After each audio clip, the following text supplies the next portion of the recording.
Hello everyone. तो आज का टेस्ट हम लोग स्टार्ट करने जा रहे हैं। ठीक है, आज का ये पहला क्वेश्चन है आप लोग के सामने। और मैंने आज के लिए कुछ रूल्स बता दिए थे। ये जो क्वेश्चन है ज़्यादा से ज़्यादा 1 मिनट तक आपके सामने रहेगा। 1 मिनट के अंदर आप लोगों को आंसर देना होगा। ठीक है, 1 मिनट के अंदर आपको आंसर देना है। यहाँ पर जो टाइम है आपके सामने है और लोगों का आंसर आना शुरू हो गया है और 46 सेकेंड जा चुके हैं। तो इसमें लोगों का जो आंसर आ रहा है, मैक्सिमम का आंसर बी आया है। ठीक है, और इसका सही आंसर होगा डिसीजन यूनिट में फील्ड पोल्स की न्यूनतम संख्या 2 होती है। एक साउथ पोल होगा और दूसरा नॉर्थ पोल होगा। ठीक है, मिनिमम 2। 2 के बाद फिर 4, 6 इस तरह से आगे बढ़ते हैं। उसके बाद क्वेश्चन नंबर 2। अब क्वेश्चन नंबर 2 आपको अटेम्प्ट करना है। आर्मेचर कोर के लेमिनेटेड होने से कौन सी क्षति कम होती है? आर्मेचर कोर अगर लेमिनेटेड होगा तो कौन सा क्षति कम होगा? काफ़ी लोगों का रिक्वेस्ट आया था वीडियो को थोड़ा फास्ट लेकर के चलने के लिए, तो आज मैंने हर क्वेश्चन पर मैक्सिमम 1 मिनट दे करके रखा है। या फिर जैसे ही 5 सही आंसर हमको मिलेगा हम स्किप कर जाएंगे क्वेश्चंस को। और पंकज गुप्ता का बी आ रहा है, चंद्रशेखर का ए, और फिर से बी पंकज गुप्ता का। तो यहाँ पर जो सही आंसर होगा वो होगा एडी करंट, इसका सही आंसर है। ठीक है, तो हम लोग थोड़ा सा जान लेते हैं एडी करंट लॉस होता है क्या है। ठीक है, तो एक्चुअली अगर हम लोग लेमिनेटेड नहीं रखते हैं कोर को, यहाँ पर दो टाइप का मटेरियल दिखाया गया है। ठीक है, यहाँ पर लेमिनेटेड नहीं है। ये जो फिगर दिखाया गया है यहाँ पर किसी टाइप का कोई लेमिनेशन यूज नहीं किया गया है और यहाँ पर लेमिनेशन यूज किया गया है। यहाँ पर हम लोग देख रहे हैं क्रॉस सेक्शन एरिया ज़्यादा है। ठीक है, फैराडे जो लॉ है उसको फॉलो करता है। अगर मैग्नेटिक फील्ड वेरिएबल होगा इस मटेरियल के सामने तो यहाँ पर करंट फ्लो करेगा ही, ईएमएफ जनरेट होगा और ईएमएफ जनरेट होने से करंट फ्लो करेगा। और इस करंट का वैल्यू क्रॉस सेक्शनल एरिया अगर ज्यादा रहा, मतलब कि रेजिस्टेंस कम रहा, तो ए वैल्यू ज्यादा होगा। ठीक है, आई का वैल्यू ज्यादा होगा और आई स्क्वायर आर लॉस ज़्यादा होगा, हीट भी काफ़ी ज़्यादा होगा। लेकिन यहाँ पर अगर हम इस तरह से लेमिनेट कर देते हैं, मतलब कि छोटे-छोटे टुकड़ों में इसको बाँट देते हैं, तो यहाँ पर एरिया कम हो जाता है और एरिया कम होने से एक करंट कम फ्लो करेगा। ठीक है, और करंट कम फ्लो करेगा तो ईडी करंट कम होगा और डीडी करंट कम होगा तो फिर हम लोग का लॉस भी कम होगा। तो ये वजह होता है लेमिनेशन का। और ठीक है, यहाँ पर दिखाया गया है ये जो हमारा आर्मेचर और कोर होता है, ये पतले-पतले शीट को इस तरह से एक दूसरे से कंबाइंड करके बनाते हैं। ठीक है, क्वेश्चन आ रहा है सुधीर मौर्य का। क्वेश्चन कितना है? टोटल 45 क्वेश्चन है। ठीक है, इसको पतला पतला करके एक दूसरे से चिपकाए हुए रहता है, मतलब कि लेमिनेटेड किया हुआ रहता है। और इससे जो हमारा करंट होगा, एडी करंट कम होगा। एडी करंट कम होगा तो लॉस भी कम होगा। और एक और एडी करंट के लिए जो डेरिवेशन है इसको भी याद रखना है। ये जो टोटल होता है बी स्क्वायर एफ स्क्वायर। ठीक है, बी और एफ के स्क्वायर के डायरेक्टली प्रोपोर्शनल होता है फ्लक्स और फ्रीक्वेंसी के। यहाँ पर एक चीज और आपको ध्यान में रखना है। कई बार एक क्वेश्चन पूछा जाता है कि हमारा जो ईडी करंट लॉस होता है वो फ्रीक्वेंसी पर डिपेंडेंट होता है कि नहीं होता है। ठीक है, तो हमारा जो ईडी करंट लॉस होता है वो फ्रीक्वेंसी पर बिल्कुल भी डिपेंड नहीं करता है। इसको हम लोग बहुत आसानी से पता कर सकते हैं। हम लोग जानते हैं E is equal to 4.44 five F T. जरूरत नहीं है, टी को छोड़ देते हैं। तो यहाँ से अगर फाइव इज इक्वल टू लिखे तो यह हो जाएगा बी इंटू ए इंटू एफ। ठीक है, और इसके बाद हम लोग को निकालना है बी स्क्वायर का वैल्यू पुट करना है। तो यहाँ पर अगर दोनों तरफ स्क्वायर कर दे तो E square divided by A square F square, A जो है बी स्क्वायर के बराबर होगा। और जब इस बी स्क्वायर को हम लोग यहाँ पर पुट करेंगे तो हमारा एफ जो है वो कैंसिल हो जाएगा। तो ईडी करंट लॉस जो होता है वो हमारा फ्रीक्वेंसी पर डिपेंडेंट नहीं होता है। लेकिन यहाँ पर ईडी करंट लॉस के लिए याद रखना है बी के स्क्वायर और एफ के स्क्वायर के डायरेक्टली प्रोपोर्शनल होता है। और इसके अलावे हिस्टैरिसीस लॉस भी याद रख लेना है। यहाँ पर जो बी होता है बी के पावर एन। ठीक है, ये जो है अटेनमेंट कांस्टेंट है और इसका जो वैल्यू होता है 1.5 से लेकर के 2.5 तक होता है। कुछ बेसिक नॉलेज है, जानकारी है, इसको ध्यान में रखना है। और यहाँ पर एफ जो होता है सिर्फ एफ होता है, यहाँ पर स्क्वायर या किसी और टाइप का पावर इसके ऊपर हम लोग नहीं देंगे। और यहाँ पर जो लॉस होगा हिस्टैरिसीस लॉस वो डिपेंड करता है इसके एरिया पर। ठीक है, ये जो हमारा मैग्नेटाइजिंग फोर्स है या फिर करंट, मैग्नेटाइजिंग करंट जैसे जैसे हम लोग बढ़ाएंगे जो फ्लक्स डेंसिटी होगा किसी भी मैग्नेटिक मटेरियल का वो इंक्रीज करेगा। ठीक है, इस पाथ को फॉलो करते हुए जाएगा, इंक्रीज करेगा। लेकिन जब हम इसको फिर डिक्रीज करवाते हैं इस करंट को, तो फिर वो उस पाथ को फॉलो नहीं करता है, ठीक है। जब हम करंट को जीरो कर देंगे तो भी यहाँ पर कुछ ना कुछ फ्लक्स डेंसिटी बचेगा, जिसको हम लोग रिटेंटिविटी बोलते हैं। काफी ज्यादा इंपॉर्टेंट है टर्म, रिटेंटिविटी और कोर्सिविटी, ठीक है। उसके बाद जब निगेटिव करंट को और लेकर के आएंगे या फिर मैग्नेटाइजिंग फोर्स को जब निगेटिव करेंगे, तो ये जो हमारा फ्लक्स डेंसिटी है वो जीरो होगा, इसको हम लोग कोर्सिविटी बोलते हैं।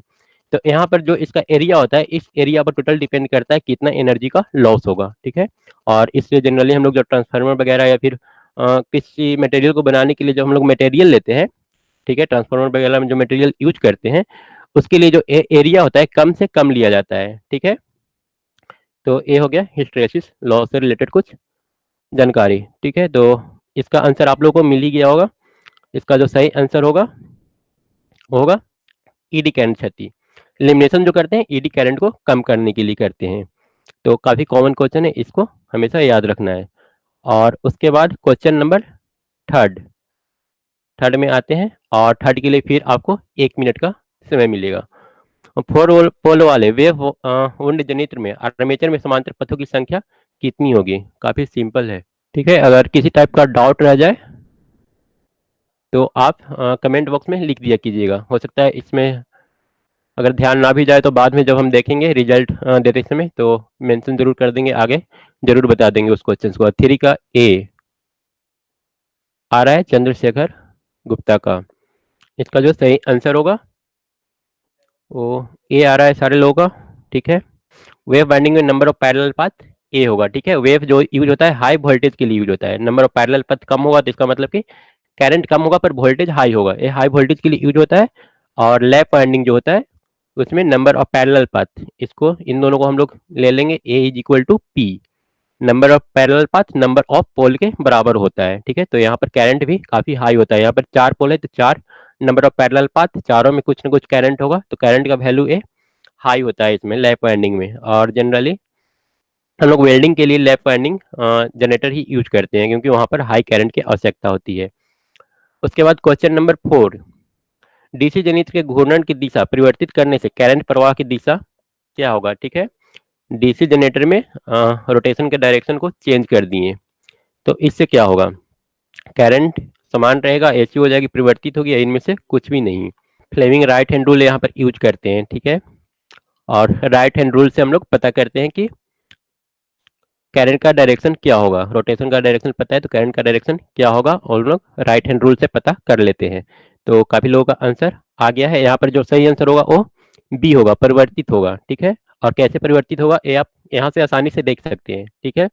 यहाँ पर बेसिक एक छोटा सा जनरेटर का फॉर्म लिया गया है। नॉर्थ पोल है, ए साउथ पोल है, ठीक है। इनिशियली जो रोटेशन का डायरेक्शन है ऊपर की ओर आ रहा है कंडक्टर वायर, ठीक है। तो यहाँ पर फ्लेमिंग राइट हैंड रूल लगाएंगे। यहाँ पर मैग्नेटिक फील्ड का जो डायरेक्शन होगा नॉर्थ से साउथ की ओर होगा, और ये हमारा मैग्नेटिक फील्ड है।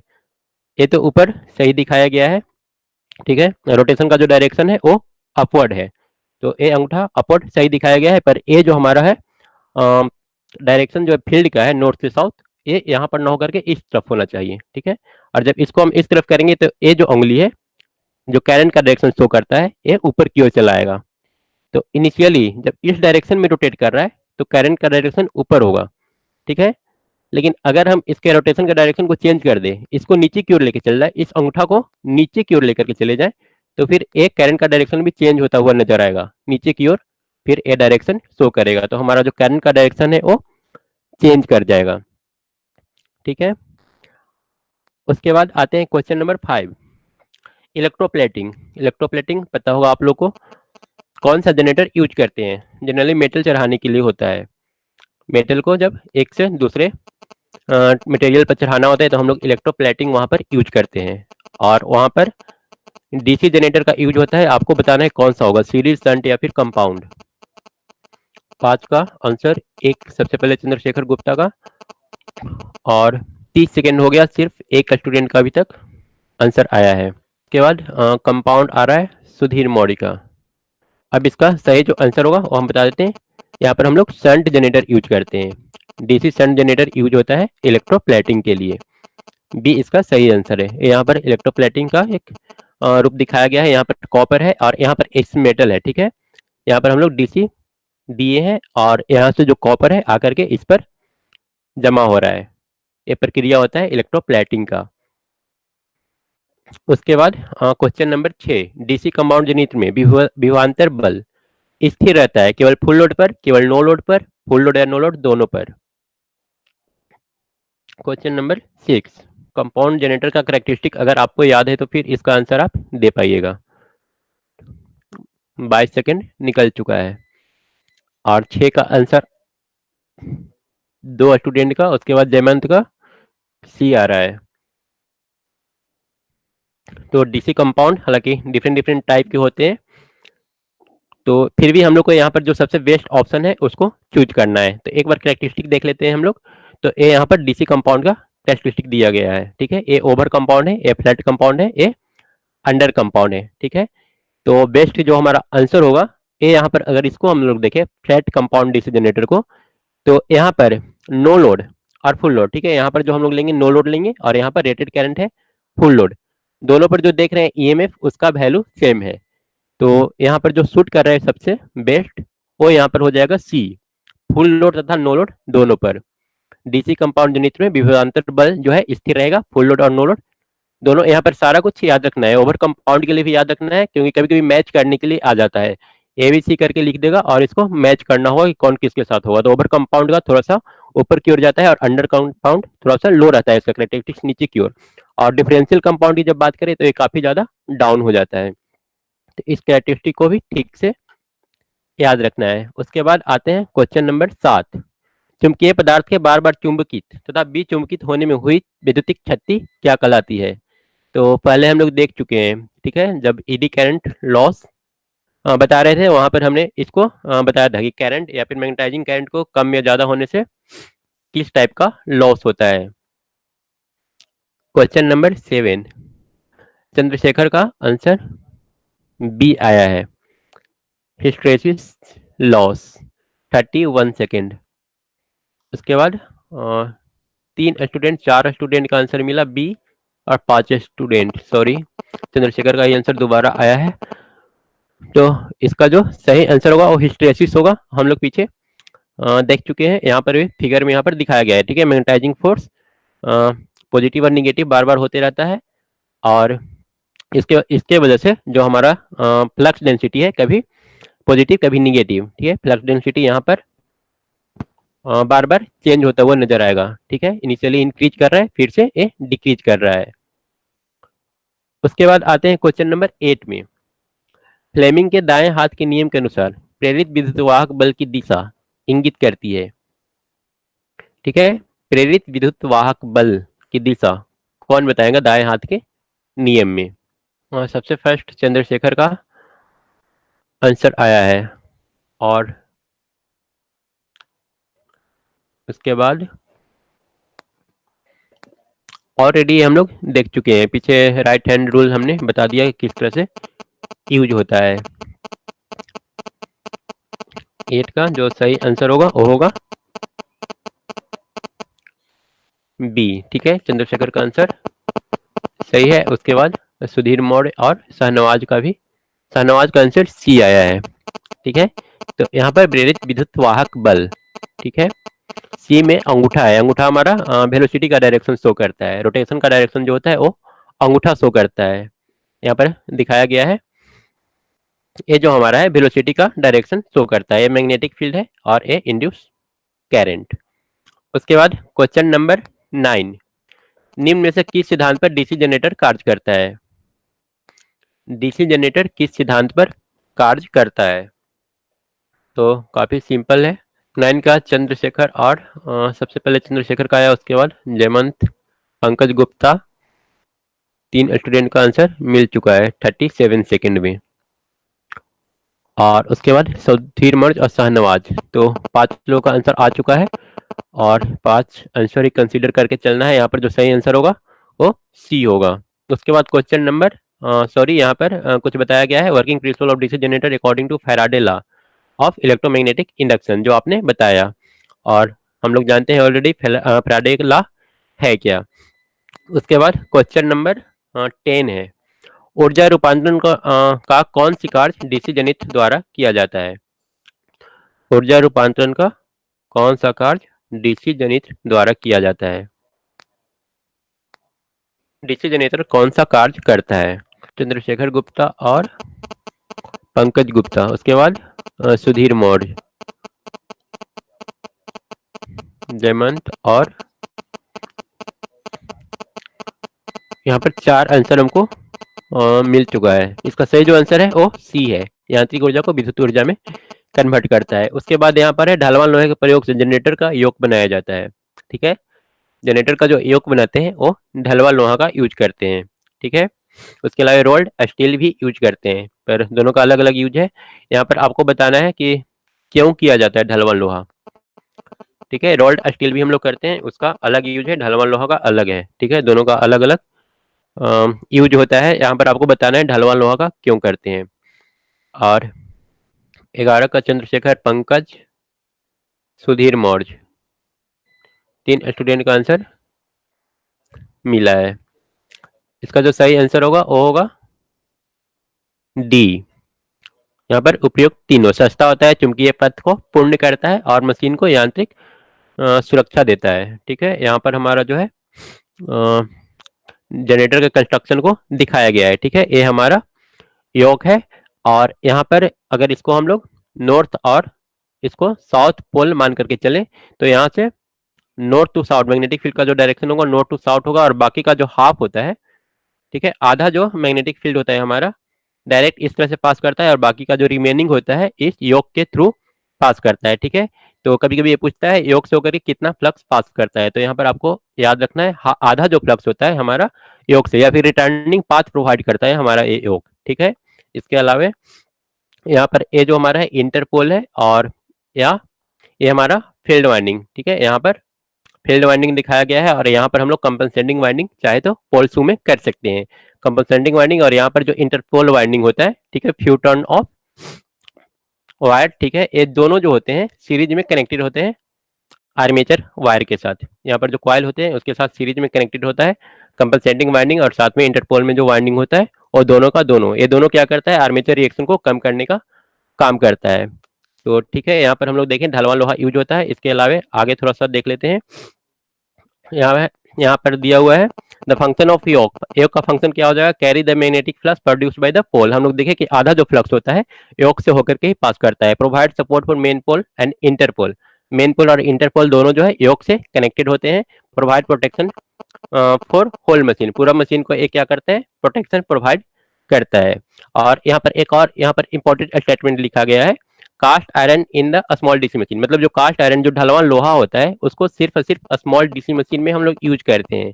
ठीक है, क्योंकि इसका वेट हाई ज्यादा होता है। ठीक है, स्मॉल डीसी मशीन में अगर इसको यूज करें तो वेट उतना ज्यादा मतलब कंसिडरेबल नहीं होता है, लेकिन अगर बड़ा मशीन की बात करें तो वहां पर हाई वेट की वजह से कास्ट आयरन ना यूज करके कास्ट स्टील या फिर रोल्ड स्टील हम लोग यूज करते हैं। ठीक है, लार्ज डीसी मशीन में रोल्ड स्टील या फिर कास्ट स्टील यूज करेंगे क्योंकि इनका वेट कम होता है। इसके अलावा यहाँ पर दिया हुआ है what is advantage of using cast steel for yoke material. ठीक है, आयरन की जगह स्टील यूज करने का क्या फायदा है। Yoke are made of cast iron earlier but now it is replaced by cast steel. पहले जो होता है आयरन का ही बना होता था, पर आजकल स्टील यूज हो रहा है। This is due to the fact that cast iron is saturated by a flux density. यहाँ पर फ्लक्स डेंसिटी दोनों का गिवन है। ठीक है, कास्ट आयरन का जो फ्लक्स डेंसिटी है 0.8 वेबर पर मीटर स्क्वायर है, वहीं पर अगर स्टील की बात करें तो ये है 1.5 वेबर पर मीटर स्क्वायर। ठीक है, लगभग लगभग दोगुना है, तो इस मायने में भी ये ज़्यादा इंपॉर्टेंट है। और इसके अलावा working flux density of cast iron is approximately twice that of the cast iron. ठीक है, फ्लक्स डेंसिटी जो है यहाँ पर तो हम लोग देख ही चुके हैं, कास्ट आयरन का जो है वो स्टील के तुलना में आधा है। इसके अलावा cross section area, hence weight of cast iron steel is one of the half of that of cast iron. हमने यहाँ पर बताया कि जो स्टील होता है स्टील का वेट काफी ज्यादा कम होता है, इसलिए लार्ज मशीन में इसका हम लोग यूज भी करते हैं। इसके अलावा mechanical and magnetic property of cast iron are uncertain. ठीक है, इसका जो मैग्नेटिक और मैकेनिकल प्रॉपर्टी जो है कास्ट आयरन का वो अनसर्टेन है। तो ये सारा कुछ रीजन है जिसकी वजह से हम लोग आयरन के जगह पर स्टील यूज यूज करते हैं। इसके अलावा यहाँ पर कुछ और जानकारी दिया हुआ है पोल कोर और पोल शू के बारे में। ठीक है, the pole core are made of either cast iron और कास्ट स्टील। कास्ट आयरन या फिर कास्ट स्टील हम लोग यूज कर सकते हैं पोल शू को बनाने के लिए या फिर पोल कोर को बनाने के लिए। ठीक है, the poles are secured to yoke by means of screwed bolted through the yoke. Yoke के साथ स्क्रू बोल्ट से कसा हुआ रहता है। The pole core are either laminated or solid piece. Laminated भी हो सकता है या फिर सॉलिड पीस भी हो सकता है। लेमिनेटेड हम लोग करते हैं ईडी करंट से बचाने के लिए। और जो यहाँ पर लेमिनेशन का थिकनेस है ये काफी ज्यादा इंपॉर्टेंट है, काफी बार पूछना है। ठीक है, यहाँ पर जो थिकनेस है पोल का लेमिनेशन का वो है 0.4 मिलीमीटर से 0.5 मिलीमीटर। ठीक है, और इसके बाद the pole core and poles are built of this lamination of annealed steel. उसके बाद यहाँ पर कुछ दिया हुआ है फंक्शन ऑफ पोल शू। पोल शू आपने देखा होगा, पोल के बाद यहाँ पर नीचे कुछ इस टाइप का कंस्ट्रक्शन बना हुआ था जो पोल शू था। ठीक है, जिसके अंदर हम लोग कंपनसेटिंग वाइंडिंग भी करते हैं। यहाँ पर जनरली कंपनसेटिंग वाइंडिंग लगा होता है जो कि सीरीज कनेक्टेड होता है हमारा आर्मेचर के साथ। तो इसका काम और क्या है, the support the field winding. सबसे पहले फील्ड वाइंडिंग को सपोर्ट करने का काम करता है ये पोल शू। इसके अलावा to split out the flux in the air gap. Flux को क्या करेगा, स्प्लिट कर देगा एयर गैप में पूरी तरह से। तो ये कुछ इसका एडवांटेज है पोल शू का। ठीक है, और यहीं पर हम लोग कंपनसेटिंग वाइंडिंग भी करते हैं जैसा कि हमने बताया। इसके बाद क्वेश्चन नंबर 12 में आते हैं। क्वेश्चन नंबर 12 है कौन सा अचालक पदार्थ कम्यूटेटर सेगमेंट के मध्य प्रयोग किया जाता है। कम्यूटेटर सेगमेंट के बीच में कौन सा अचालक पदार्थ यूज किया जाता है। Question number 12। Sudipta Behera English में करवाने के लिए बोल रहे हैं, तो इंग्लिश में मैंने ट्राई किया था पर काफ़ी कम लोग हैं। ठीक है, इंग्लिश के जो लोग हैं काफ़ी कम जुड़े हुए हैं। हालांकि हिंदी में हमें भी थोड़ा सा प्रॉब्लम होता है, पर यहाँ पर इंटरेस्ट आ जाता है लोगों का। तो ज़्यादातर जो लोग हैं वो हिंदी में एग्जाम देने वाले हैं, और जब हम लोग एसएससी जेईई के लिए तैयारी करेंगे तो उस समय सारा कुछ इंग्लिश में होगा। तो काफ़ी लोगों का आंसर आ रहा है अभ्रक, बिल्कुल सही है। और अभ्रक के यूज करने का जो वजह है वो आपको यहाँ पर दिखाई देगा। It has very high dielectric states. इसका जो डायलेक्ट्रिक डायलेक्ट्रिक स्टेट्स है वो हीरा के बाद दूसरा नंबर पर, डायमंड के बाद दूसरा नंबर पर है। ठीक है, डायमंड का है 20,000 किलो वोल्ट पर सेंटीमीटर, और इसका जो है 1000, ठीक है, या फिर 1180 किलो वोल्ट पर सेंटीमीटर है। ठीक है, पर ये डायमंड के बाद इसका नंबर दूसरा है। तो हम लोग डायमंड तो यहाँ पर यूज कर नहीं सकते, काफी ज्यादा कॉस्टली होगा। तो पहला रीजन ये हो जाता है माइका का यूज करने का, मतलब कि हाई डायलेक्ट्रिक स्टेट पहला रीजन है। और दूसरा है it can withstand high temperature. ठीक है, टेम्परेचर कम से कम 600 डिग्री सेंटीग्रेड तक ये आसानी से उसको यूटिलाइज कर सकता है। 600 डिग्री सेंटीग्रेड तक ये जलेगा नहीं। ठीक है, तो ये दूसरा रीजन। और तीसरा स्पेसिफिक रेजिस्टेंस। इसका जो स्पेसिफिक रेजिस्टेंस है माइका का वो काफी ज्यादा है। तो ये तीन वजह होता है माइका का यूज करने का। ठीक है, मतलब कि डायमंड के जगह पर हम लोग माइका यूज करते हैं। डायमंड यूज करेंगे तो फिर कॉस्टली काफी ज्यादा हो जाएगा ये। उसके बाद क्वेश्चन नंबर 13, प्राप्त धारा कैसी होगी अगर डीसी जनरेटर के आर्मेचर को स्लिप रिंग से जोड़ा जाए। ठीक है, धारा क्या होगी अगर डीसी जनरेटर के आर्मेचर को स्लिप रिंग के साथ जोड़ा जाए। शाहनवाज, उसके बाद सुधीर मौर्य। 5 लोगों का हो गया। रिजल्ट तो हमें से जो रिजल्ट देने में जो मैं आंसर कंसीडर करूंगा वो 5 लोगों का ही करूंगा। तो यहाँ पर जो सही आंसर होगा वो अल्टरनेटिंग करंट होगा। और इसका एक बार डायग्राम भी देख लेते हैं। यहाँ पर ए जो होता है इसको याद रखना है, जो डीसी जनरेटर होता है इसमें अंदर में जो करंट फ्लो करता है वो हमेशा अल्टरनेटिंग होता है। ठीक है, क्योंकि ये अपना रोटेशन का डायरेक्शन होता है, हर क्षण चेंज करते रहता है ये वायर। ठीक है, तो अंदर में जो करंट फ्लो करेगा वो एसी होगा। अब इस एसी को डायरेक्टली हम लोग यहाँ पर ला करके स्लिप रिंग से जोड़ दिए हैं। ये जो वायर है इसमें साथ कनेक्टेड है, और ये जो वायर है आकर के यहाँ पर इससे कनेक्टेड है। ठीक है, तो अब अंदर में जब एसी जनरेट हो रहा है तो बाहर में भी हम लोग को एसी ही मिलेगा। ठीक है, ये दोनों हमारा है स्लीप रिंग। मतलब कि अगर हम जनरेटर में स्लिप रिंग लगा दिए तो ये हम लोग को अल्टरनेटिंग करंट देगा। तो इसका जो सही आंसर होगा वो अल्टरनेटिंग करंट ही होगा। जिन जिन लोगों का अल्टरनेटिंग करंट था वो सही था। इसके बाद है क्वेश्चन नंबर 14।